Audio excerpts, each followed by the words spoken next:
Hello, everybody, and welcome back. Thank you very much for joining me.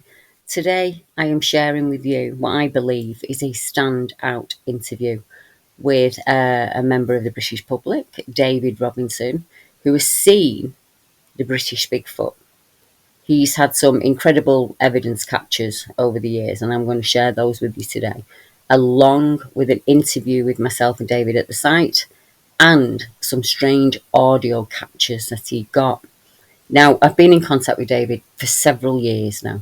He contacted me a long time ago due to the activity in a woodland next to his home. He's had some otherworldly activity happen there. He's heard what we would call mind speak. He's had multiple objects thrown at him in the woods, and the visitations got closer and closer to his home, very similar to the hitchhiker effect. His daughter had a terrifying experience when something she could not see was banging loudly on the door of the home. Sneaking upstairs to look out the window, she could see no one anywhere that could be knocking. David's heard whistles and bird cries in the woods, and on one occasion when he whistled back, the call was returned from two separate areas in the woodland.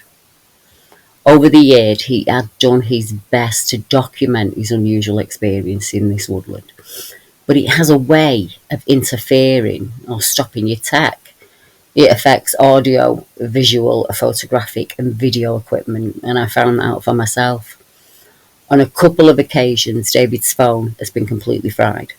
David even took it to the phone shop to have it checked, as it crashes constantly in that area, and the technician said it looked as if the device had been around a strong magnetic field. Myself and the guys from the paranormal team unit went down there, and we had tech troubles the entire time we were there. We had camera malfunctions, there was missing footage, wiped SD cards, and there was an awful feeling of dizziness I couldn't shake throughout. I was actually physically sick on the way out of Elnup, as the energy was so strong. Mark had to keep stopping the car and pulling over, so I was violently sick. It was a clear feeling of go, and it felt at one point that I'd crossed a boundary. My knees gave way under me. David had to virtually hold me up. It took me several days to recover from that visit, but it was an important visit, and I'm glad that I went. There's an end shot in the video that we lost where David and I are standing just in front of the brook that runs through the woodland, and the energy was really strong, and they had us there to get us in good light, so the film crew kept asking us to step back a little ways, and that's when we were both zapped by something. It was awful trying to stand there and speak coherently on camera, and I'm gutted that the footage was not captured, but I don't ever want to feel that feeling again. Due to the tech problems and the missing footage and missing audio, the team felt it wasn't right to share the interview. But after a chat with the crew, and I explained how important David's story is and sharing that, they were more than happy for me to have any or all of the corrupted data, and they allowed me to use the footage as best I could.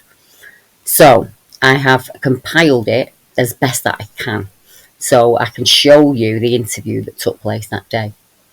Firstly, you'll hear a written extract from the interview I had with David, where he explains what happened at Elnup, and he gets me up to date on events. Then there'll be an on-camera interview with myself and David at the scene, followed by some recent audio captures by David, and then I will share some of the more recent reports that have come into the area, many of which David has researched himself.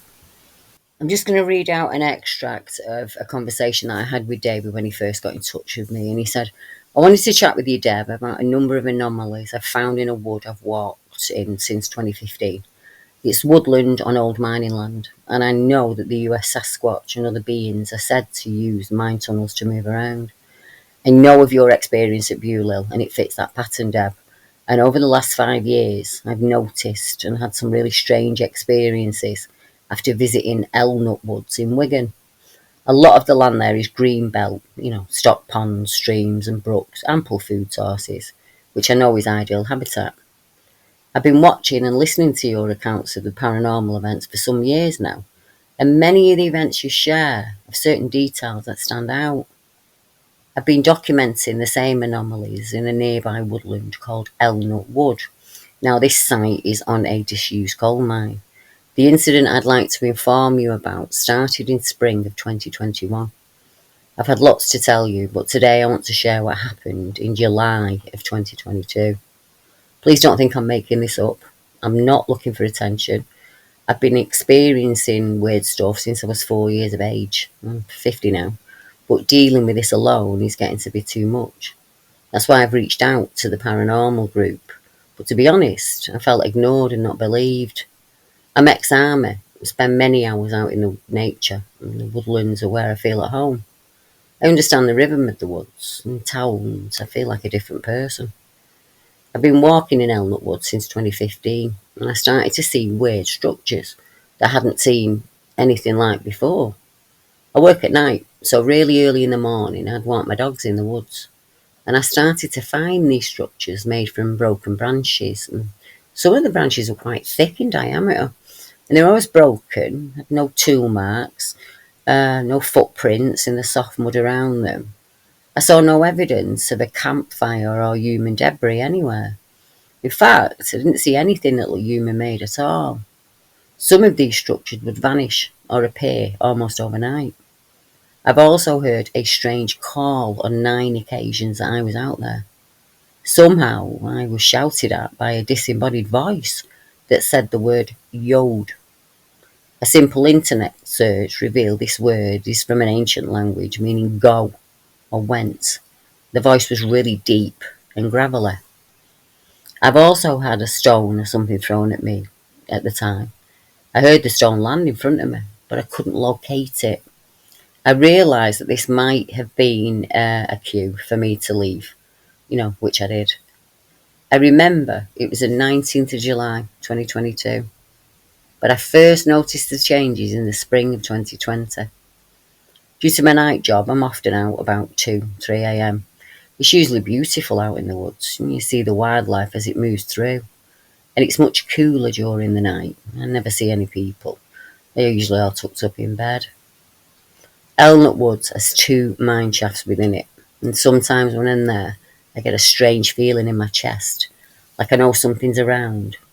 I don't know how to explain it. It just happens as natural as having a pee.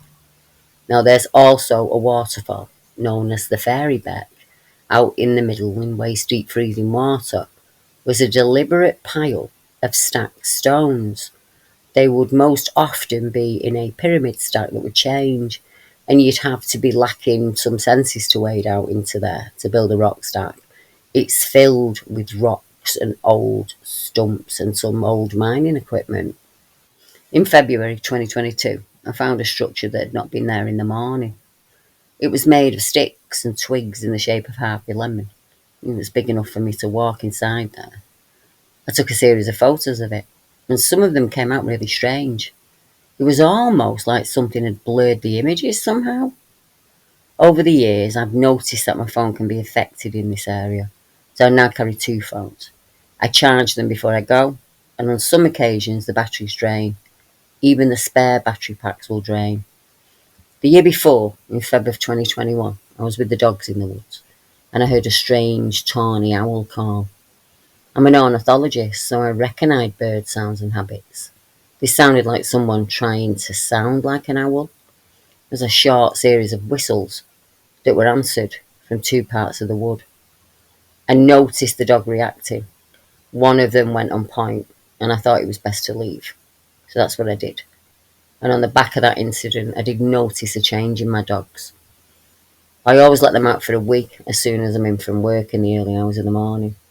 And at the back of my garden, there's a strip of woods that leads to open fields. As I'm waiting for the dogs, I heard this strange conversation. It was just 2 people talking.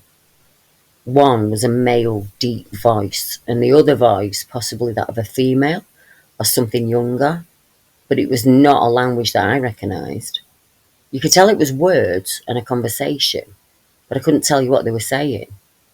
Luckily, I always carry a torch with me, so I went to the back fence, shined the torch where the voices were coming from, and there was nothing or nobody there. My wife let the dogs out later, and she heard a female voice.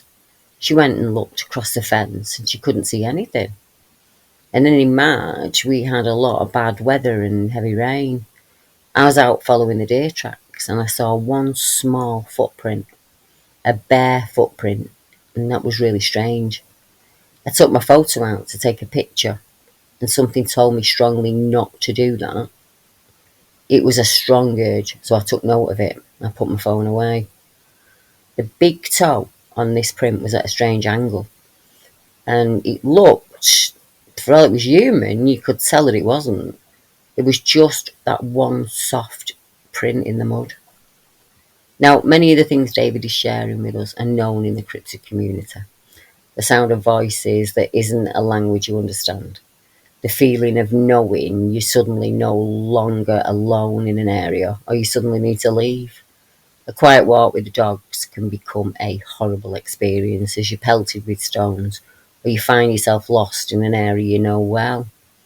Also finding structures that vanish overnight and seem to be in areas of high energy, almost working like a pyramid to enhance that energy of the area. I felt a strong presence in the woods at Elnup. David explained to me about several tragedies that had taken place in the mine below, and I readied myself for that. But the whole area almost hummed with vibration, but it was manageable until we crossed the small brook. And then it was an onslaught of energy that took my breath and made me sick to the core. I heard 1,000 voices in my head, all clamouring to be heard at once. When I set out that day, I felt better than I had in years. And when I left, I felt about 80 years old. You can see the difference in my face from the image I had taken that morning with the kids and the image where I'm standing at the mining carts with David.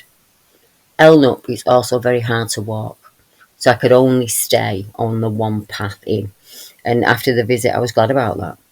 If you visit yourself, be prepared for some uphill climbs on slippy, muddy embankments with lots of path erosion. It really is like nature is taking back her land there, and it feels as old as time. Here's the interview I did with David at the scene. So, 2015, it all started for you here, didn't it? Well, I've been walking in this woods since 2015, and between 2015 and 2020, there was nothing. Nothing out of the ordinary anyway. I used to walk my dogs here all through the woodland. This is our mining land. It's now been reclaimed, and now it's a nature reserve. There's lovely animals here. 2020, in the spring, I noticed structures, what I call structures, being built. So I work nights, so in the morning I'd be walking through here 5, 6, 7, even earlier in the summer. And I'll be walking in the main part of the woodland, and a structure would appear. I thought that's interesting. And as time progressed, sometimes I would see 1, 2, 3 structures appearing on the paths all around. And sometimes I'll come the next day, and that same structure was gone. Right. And I'll be taking photos of these structures I'd be walking through, and I was getting more intrigued and more interested in these structures through the 2020 to 21 to 22 and so on and so forth. So that's how it began, yeah. So I know that you saw some rock stacking as well down in the Excuse me, yeah. stream and that way. Was that in this direction? The waterfall, which we've just passed as we're coming in, there's a tree across the waterfall. Now at the minute, because we had a lot of rain, it's like Niagara Falls, but in the summer, it's just like a little trickle. And I kept seeing in the summer months stacks of perfectly formed stacks of pyramid-shaped rocks. And I thought, that's interesting, because you could actually walk through up to your, there's all rocks and debris and stuff. You could walk through the stream, but it'd be very difficult. You'd have to be very determined to do this. To just make a rock structure. And my dogs were, these structures and this stone thing, my dogs was really interested in smelling it. And I thought maybe it's a wild animal, a fox has laid scent there or something, but they was really interested in this. And then again, these structures, these stone piles would always appear in the morning. So I could walk here 10:30 in like June time when it's getting dark. So come back at 3, 4 in the morning, the following morning, things will be built and moved which really piqued my curiosity. Yeah, that's strange, isn't it? It would me too. So what happened next? What clued you into what was going on down here? Well, I did speak to another organisation, and they did come twice, to be fair, and they did walk around, and they did tell me a being had been seen in the stream bending over, picking rocks, Right. and it had a rudimentary loincloth about it. What had you described how he looked? A grey skin with brown hair, about 5 foot tall. Yeah, I think it was a juvenile one. Right. A male, it was definitely male. And is that similar to what you've experienced? Well, I think I provoked them. I think there's a group here, and I've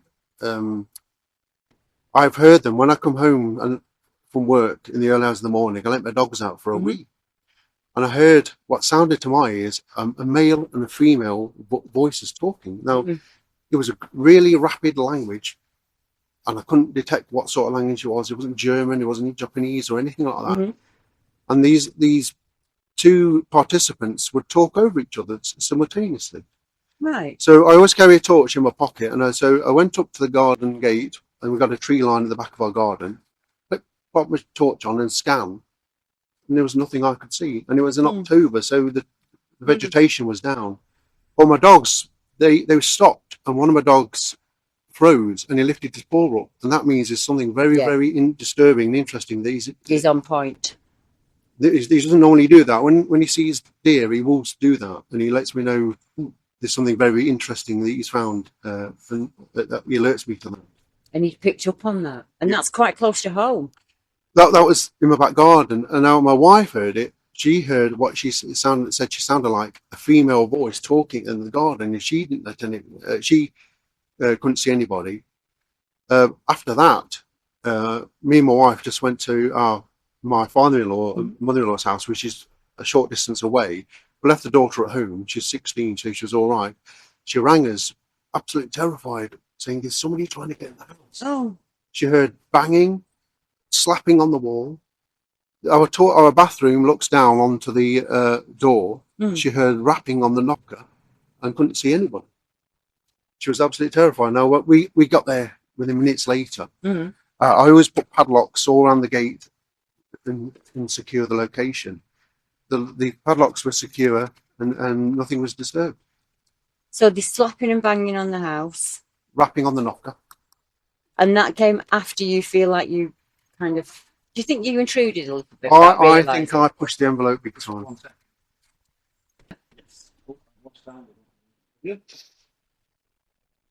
There's something going on because I've got energy running up and down my leg on this side. I know that. 1 2 1 2 1 2. Scheduled to meet last time. They was going to play silly beggars with draining buckets. Well, they're doing it already. Right, guys. I knew this would happen. The amount of times he's been down here with equipment and it's just stopped. You've got photographs. It looks like a swirling. I don't even know how to describe that. Almost like a portal. If you could take a photograph of the inside of a portal, that's what it looks like. I took that to a phone engineer in Wigan, and he said there's some electromechanical disturbance. Well, let's get all this on when we're talking, all of it, and we can say that when we're here today, we really struggled. Mark, there's a vibration running up and down. Not my bad leg, my good leg. Like, in a good way, but... Could it be the metal? No, it's sometimes I feel it in my chest now. That's why I feel it. Yeah. Get it in my chest, but this is in. Oh, I would suggest, my opinion is that they've been here millennia, and you might be the only person that's noticed them and their signs in a very, very long time. Which would make me interested, as in he can see us, he can feel us. Let's see if he can hear us. So they say, was it tone? What was the word that they said? One more. This is September 2022. I got a feeling in my chest, which I get a pressure, and I can elaborate further on this, to go and pay him a visit. Saturday morning. So I come in mid-September, early hours of the morning. It was just getting light. I parked in that car park up the road, and I walked down. The grey squirrels are going ballistic, chattering and stuff. And I moved through the public footpath, which parallels the street. as I came into the ward, I felt as though I wasn't alone. Mm-hmm. This is about 4 or 5 in the morning, so Yeah. there's Nobody about. nobody. And I heard maybe a couple of feet to my front the word yo, but in a deep, gravelly voice, yo. Oh. And he was screaming at me. And first of all, it was three of this word. Mm-hmm. And because I'm stupid, and I carried on. I moved forward, and a bit further down, maybe another 100 yards, it said it again, that word thrice. Right. And then I moved down to the last location, which is the centre of the ward. I got 3 yods and a stone. It was like a mortar, as in it was thrown up on the hand. I could see it physically, and I heard it land in front of me, and I couldn't see it. I'm smiling because I've heard this from so many other people. Yeah. Myself and my husband have had the same kind of situation. It was like an oblong shape with rounded edges, and it was tossed up there. I could see it. I followed it, and I followed it down. Gone. I thought I was going to pick it up and take it down. Take it. No, I couldn't see it. Couldn't find it. Nothing. And it landed just maybe 2 feet in front of myself at the time. Oh, well, I know you went home and looked up the word, didn't you? I looked at the word yode, Y-O-D-E. It's an archaic language, dead language. It's actually means to go, like we have the word road, somebody rode away. Yeah. Yode means walk away. Go away. You're not welcome. I never knew that word before. I never heard of it. And the way it was said, the being who said it must have a 16-inch chest and be well built. It was very deep, gravelly. And I was shouted at 9 times on that morning to leave the area. See, I'm smiling. It must have been absolutely terrifying, and I'm not. It's got a lot of validation for me, and a lot of validation for the other witnesses. I mean, as you know, Skelmersdale's this way. So we've got a lady who lives in Skelmersdale. She first started to notice things when she was a child, playing in on the Greenbelt land, as we would call it, the backfields, and it's very similar to this. And she saw what she described as a man monkey. And it was the time of year where you make bonfires, and she was unfortunately the one who had to watch it while everyone went home for tea. And that's when she saw him. And she saw him a number of times growing up. And then she got into her 30s and it kind of died off. She comes back to her 50s and she's now seeing them again, and they're on the bank at home. So they're right up close to her address. And I think it's the same situation. I think she's tuned into them, and they've recognised that energy and tuned back in. But in like us, I don't want somebody in my house who I don't know, and you don't want somebody. And we were talking earlier on about the savant theory, that they see the woodlands in a very different way than we see them. So they notice every stick and leaf. And you've got to be really clued in to see that, and you've noticed it. And there aren't many human beings that would. They'd just walk right past with the dog and not see it. So that tells me there's something about you. So you're the catalyst in some way, you're the battery or the energy, because you've had a number of problems down here with kit. I mean, we're trying to film today, and, you know, the kit, cameras are breaking, audio's breaking, and it's been the same for you, hasn't it? Every time I've been up here, I always bring 2 phones because one would die. I took a photo, and then the image at the time is perfect. I go home, I look at it, and it's all squiggled. So I'll come back and then take another photo. It's okay. And I've had my phone checked. The technician said some electromagnetic interference has happened to cause this phone to do this. But I was photographing a wooden structure, and to my knowledge, wood is not a very good conductor of electromagnetic energy. I used to think that. I was a believer in that till 2020, when a chap in Australia was lost out in the boonies, could not get a signal on his phone. In desperation, shoves his phone on a tree stump that was snapped, and the signal came on. He made a video about it, put it onto YouTube, as you do. So a chap in Colorado who'd been finding these structures on his land also thought, well, I'm going to go and see. So he got an EMF meter, electromagnetic meter, goes out there. As he places it over the structure, the signal rises intensely. So myself and Matt wanted to check it out. So we went to Blackleach in Wigan, and we tried it on a couple of structures, and it happened. So Mark made his own structure. He just got a number of lumps of wood, put them together. On an iPhone, it sent the signal up. On an Android, it sent the signal down. So we then go to Roddlesworth because we want to try it in lots and lots of places because wood does not give off an electrical energy. So it happened again in Roddlesworth, and it was the wall. The moss on the wall was giving off an electrical signal, which to me is absolutely impossible. But what if that's normal and we just don't tune into it all of the time? You know, does that make sense to you? It does, yeah. I think they noticed that I noticed them. Yeah. And they followed me home. They tagged me.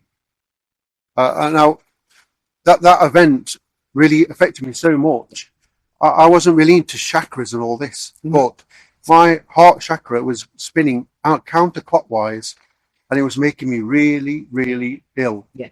And I've seen a specialist quite recently, and she rectified it. And she's told me that there is a connection between myself and these beings. That doesn't surprise me at all. If you're feeling it here, this is where human beings find their strength, in your solar plexus area. And we have talk from witnesses who discuss a wild man holding his hands in this shape, like this, against his solar plexus, with an orb of a ball in the middle of it. And as he lifted his hands, the ball lifted with him. And he's on this mining land just in that direction. As it turns from coal to salt, he's on the opposite side. He was 7 when he saw that, and he's carried it with him his entire life. And unfortunately, when he went home and he told his granddad what had happened, his granddad gave him a really big hiding, and he knocked 7 bells out of him.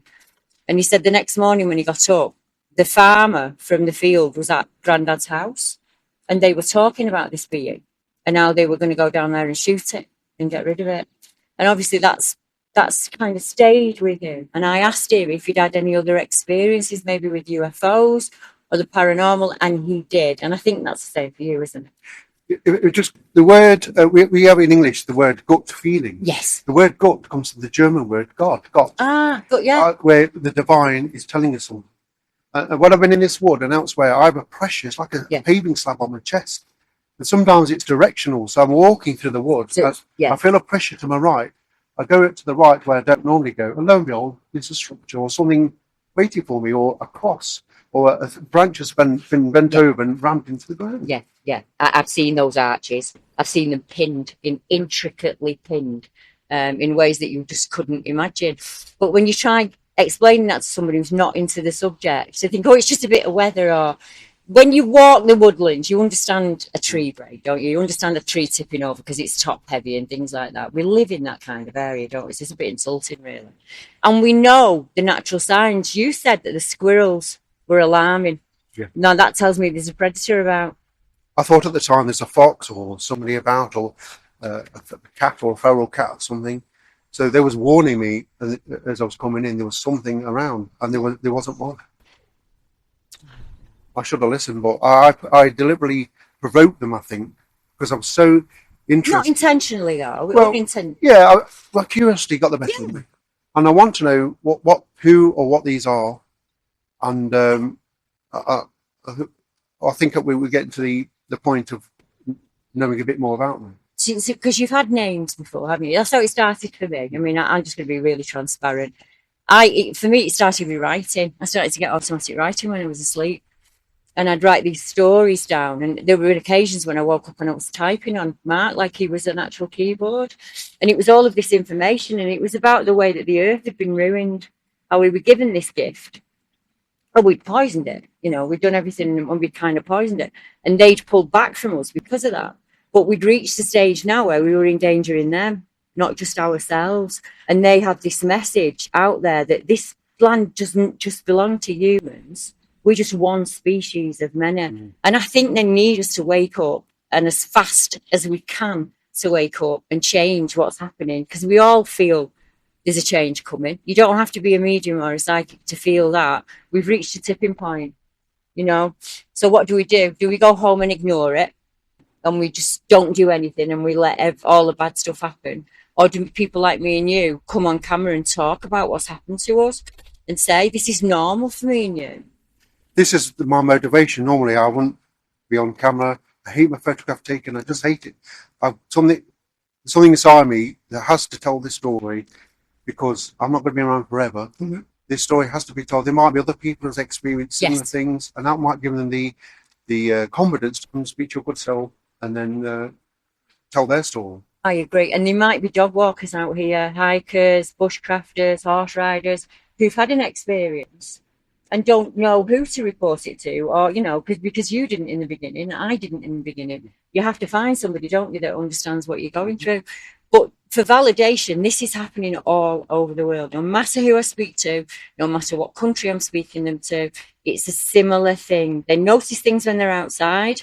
They kind of stumble in a little bit, stones are thrown, words are shouted, kind of distraction, as in just go away. You know, you're coming into class, and we don't pick up on it. We don't understand it. There's an old ancient language called the Vinca language, the oldest written language in the world, and nobody's ever been able to decode it. But if you look at it when you go on, because I'll send it you, you'll be able to match those structures to that language. And I think that's what they're doing. I think they're leaving a language that says, go away, this is where we live. You stay on that side, and we'll stay on that side.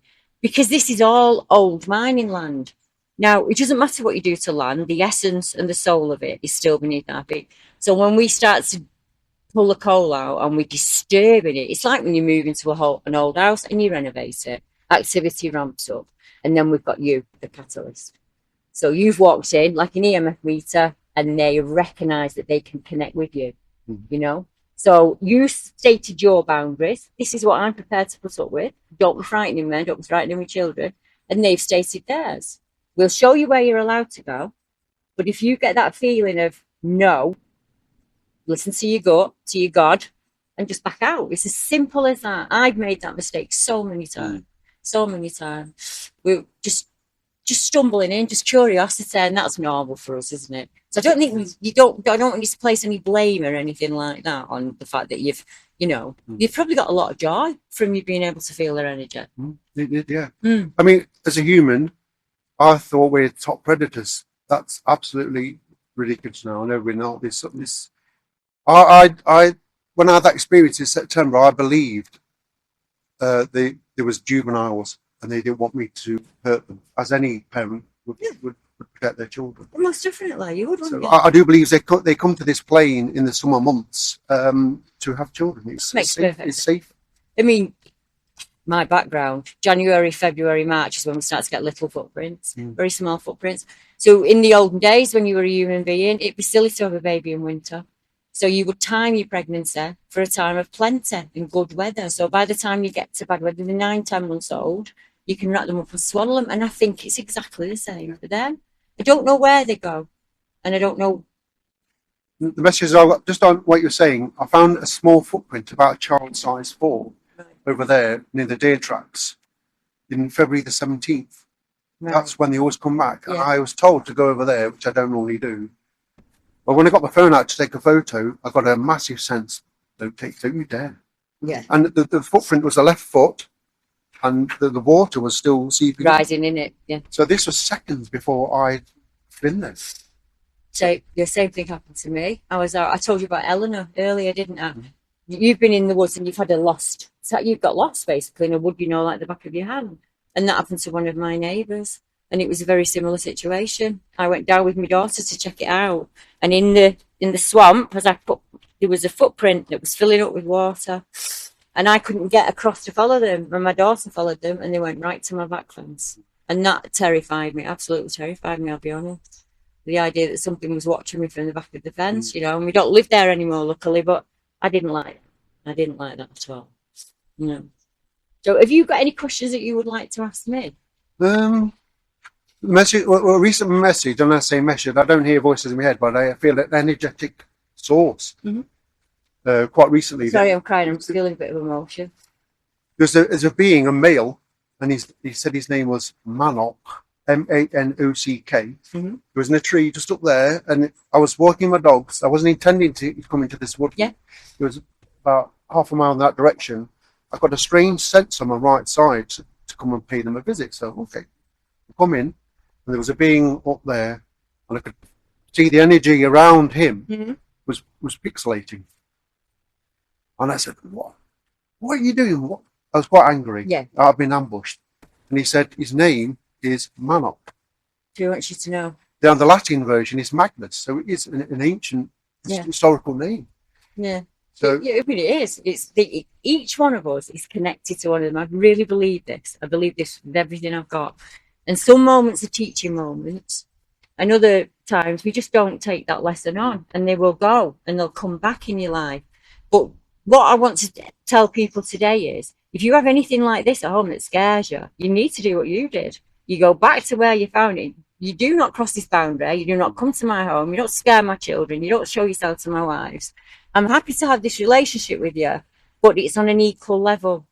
And it has to be on an equal level. And they will respect you for that and back off. And I think that's the connection that you've got. You're very erudite. You're very respectful. And I think they know that you're not trying to cause them any harm, you know? Yeah, I did apologise and said I won't come here in the night. I respect your, because the night time's your time. Yeah. So, and they've told me where they're going to be next year. It's just over there. So Right. I'll be investigating. I'm coming with you. Yeah, I'll be sending you photographs, don't worry. I'll be coming with you. I have to get me an ATV so I can get in around there and see it. I won't mind seeing that. I mean, it's a beautiful area. But I can feel nerves. I've got nerves running up and down my left side, and that's not normal for me. I normally feel them on this side. I don't know if it's because we're touching the mining wagons. I'm not too sure. But I think it all ties to this. I think this was an ancient place once that stretched all the way to Ellesmere Port. The word Elno comes from, it's documented from the about 1300 AD. So, and this goes back, I think El Nuk is a Saxon word, so it takes you Right. after the Roman conquest Yeah. to the Normans, so it goes back. But the mining was done 19th century. Yeah, exactly. Yeah. Up to 1967. You won't think of it when you look at it. No, when you look at it now, it just, nature comes back, doesn't it? She takes it back. She does her thing. And I believe that they help with that. I think that they, as humans, we would spread seeds as we went in a natural way, as animals do. And you need that. And I think people thought that we lived in the one place all of the time, and we didn't. We had several camps. Because if I stayed here for 5 weeks, eventually the rabbits, the squirrels, the birds would all be onto me by week 2, and they would avoid me. So then I would move on to my next area, and I'd follow the deer because they're following the food. And I think they're doing exactly the same thing. There's quite a few roe deer in this one. I've seen them a dozen in a big group over there. Yeah. So we definitely have to come back, don't we? absolutely, yeah. Thank you, Deborah. Nice to see you. Right. No, thank you. We've put that one to bed now, haven't we? What's Deborah saying? In between our initial chat and our interview, David had managed to capture some really impressive audio in the March of 2024 when he'd left an audio recorder out in the woodland overnight in the area where he'd experienced the most interaction. And I've edited that 2 hours down to just a few short clips. Now, the audio is available for analysis, and we're happy to share it with you. I've added a link to the longer segment in the description below, which is about 12 minutes long. Throughout the audio, you'll hear several clacks or twig snaps, several thuds, and some alarming, unusual snarls, grunts, growls. I honestly don't know how to describe them. And in some places I hear words. I found them quite disturbing and unnerving. I have turned up the volume on the next section, so if you're wearing headphones or you need a warning, just know that it's going to get much louder for about 3 minutes. Just turn the sound down if you need to.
David asked a friend if she could help getting the audio from the recording device and with the process of transferring that audio to me. The lady that helped David upload that audio is a woman who works with natural energy. She's a Reiki healer. And she also had an experience while walking a dog with her friend very recently close to Elnut Woods in a place called Frodsham Common. She's also felt something close to her when she's near the stables where she has her horses. And I will share that report with you in full at a later date. The lady who contacted David left him a voice note moments after their event took place, and she was savvy enough to take a photograph of a very large paw print left behind by the creature she's struggling to describe. David said, "Two ladies want to make a report, Deb, as today, whilst walking their dogs, they saw something they described as canine-like. It was crouched in position, but the striking difference was the rear legs and backside on this thing were highly raised up, not like a normal dog. The recorded audio was mere seconds after the sighting took place, and at the time of the sightings, all sounds fell silent. Here's a transcript of the voice note made on the 20th of November 2024 at 3 minutes past 1 p.m. Witness 1. The weirdest thing just happened. I think I've walked here for at least 10 to 12 years and I've never seen anything like what I've just seen. This thing was down on all four legs, the size of a really large dog. But the legs and the back end were much bigger than a domestic dog. It was brindle in colour and it was crouching into the woods. It shot across in front of me. I don't know what it was. The second witness said, I didn't see anything, so I'm not sure how much help I can be. But I was out with my friend on a dog walk and she was explaining that she'd lost one of her dog leads in the area a few days before. I spotted the lead in the long grass, and as I bent down to get it, I heard something really strange. It sounded like something heavy moving through thick mud. As I heard it moving, my friend shouted, "What the hell's that?" It had made it into the trees on the other side by the time I looked in that direction. One of David's co-workers contacted me via telephone to relay his own experience in the Wigan area. And he said, this took place in the 1970s, and he isn't sure if it's 76 or 77. But he said, the experience happened to me and my friend about 45 years ago now. I've never forgotten it. I think it happened in 76, 77. There was myself, who was the youngest, my older brother, and two of our friends who were also brothers. We were aged between 6 and 9. The two brothers lived on Broadhurst Lane, Wrightington. It's about half a mile from our house. They lived close to Copplemore, and when you ventured off their land, you were surrounded by woods, and one of those was Chisnall Woods. The day this happened, it was a lovely day. We were walking down into the valley and we stopped. We stopped because all four of us could see a man running down the valley. He had a big distance on us, about 100 yards or so. He was a big bloke and he seemed massive to us. And as he was running, he went into the copse of trees. We stood there a bit confused. Within seconds, smoke began to rise out of those trees and into the air. It wasn't ordinary smoke. It had a kind of green tinge to it. We were looking at each other with startled faces, and for some reason we decided to follow him. We should have been able to see him, as the trees were quite opened up in there, and we couldn't see him anywhere. There was also no sign of the smoke or fire of any kind. We were really shocked. We looked and looked, and we didn't see him. We all said at once that it must have been a UFO that had taken off. I don't know where that thought came from, to be honest, but that's what it felt like to us. We didn't see a craft or anything like that. It was more the way that he vanished into the woods and the smoke that came rising up afterwards. I don't remember any clothing on him. All I can say was he was white in colour. What I remember concentrating on was seeing a man running down the valley and disappearing into that cluster of trees, and then the greenish smoke rising up. We were asking each other, did you see that? And we talked about it all day. We all went home, told our parents, and they laughed, didn't take us seriously. But us kids talked about it from time to time. And 45 years on, it's still very clear in my mind. Yet as a group, we haven't talked about it openly as adults. It's different for each of us, but I have a real need to know what he was doing, what did he see that day. We still played down there, and it didn't scare us away. One other time we were down there, two of the girls who lived on a neighbouring farm said something to us that was really strange. So at the bottom of the valley, there's some old abandoned mine buildings, like there are at Elnup. There's wells and tunnels and structures made of brick. They were old, all grown over. We were down there messing about one day when the two sisters who lived on that land spoke to us on the way out, and they just happened to say, "You don't walk down through there, do you? Because you don't want to do that." And we said, "Yeah, why?" And they said, "Oh no, there's human dwarfs down there. These horrible, mean, angry little dwarfs." So the boys thought the girls were joking until an older lad came along and he told them the same story. That in those mining tunnels there is a local, what would you call it, legend, story of the small, evil dwarves. There's a similar report close to Elnup of a strange mist seen by a local man. It was in one of the local forums in Wigan, and a young man shared an experience that happened to his uncle close to Crook Hall. He said, "My uncle was taking the dog for a walk in Crook Village when he saw a patch of white. The dog ran into that patch of white smoke. Next minute, the dog started to bark. And when we returned to my uncle, there was bits of flesh missing from his body. And just after that, the white mist disappeared." There are also reports of similar hairy wild men that have been seen by at least one dog walker in the grounds of Hay Hall. A woman dog walker on Wigan Flashes saw an ape man that melded back into the trees in an encounter that terrified her. She ran to a local man who thought she'd been attacked or chased by a devious male, so he was quite shocked to hear about this horrible ape man. She had explained that she was walking a dog when a 7-foot tall, dark ape-like creature appeared at the edge of the tree line. Completely shaken by this incident, the lady watched as the creature melded back into the green cover. It didn't walk back into the trees. It simply blended in with its surroundings, and she could no longer see it.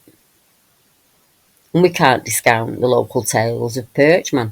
A percher, a tall, dark, red-eyed creature that wanders the area along the flashes, shaking trees, scaring children, adults alike. Motorists have reported red eyes looking out from bushes in Platt Lane, Wigan, and this could be another perchy encounter. I've also spoken with young men who have experiences when they would bike or walk around the Woochie area. Like most of Wigan, all of this land is old mining land, and it's been returned to nature. At night and early morning, you won't see a soul out there, other than the odd night fisherman on one of the man-stocked water sources. You can walk for miles without seeing a soul off-road, and in the open fields and woods, it's pitch black. From this area, you can go in any direction and walk to other places using the old mining land. We often call it Greenbelt now. And there are reports of other Bigfoot or wildman-like creatures that have been spotted in these areas. In fact, the most recent report was taken in March of 2024, from a lady in St Helens.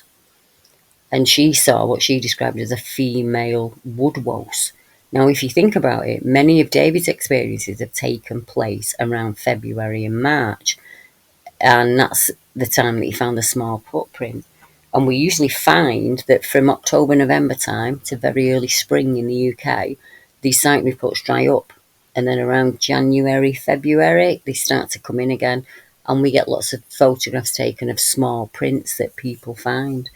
There are reports at Cutacre, at Winter Hill, Ellesmere Port, Rivington. So wherever you go within that circle of Wigan, there are the most strangest reports. And you can follow them down through Crewe to Cannock Chase, through Cheshire, down to Staffordshire, whichever area you want to go to, you're going to come across a report like this, a 7-foot, dark-haired, human-like creature that seems to live in the woods elusively away from mankind. and maybe you'll be the next witness to the Wigan Wild Man. And if you are, make sure you get in touch. I would like to thank David for allowing me to share his interview and his experiences and all of his evidence with you guys. I think it's amazing in the UK that we are now at this stage where people are willing to come forward and share. A recent article I did in the Daily Star was shared by a YouTube channel, and hundreds of people have wrote on that about their experiences in Salford. So I'll put those together in a video for you, and I'll bring them. We'll have a Wednesday afternoon one or something like that. It'll be a short video, but I'm sure you'll enjoy that. So if you are new or old, or you're listening for the first time, thank you very much for joining me tonight. And I will see you all at the same time on the same day next week. Good night, everyone.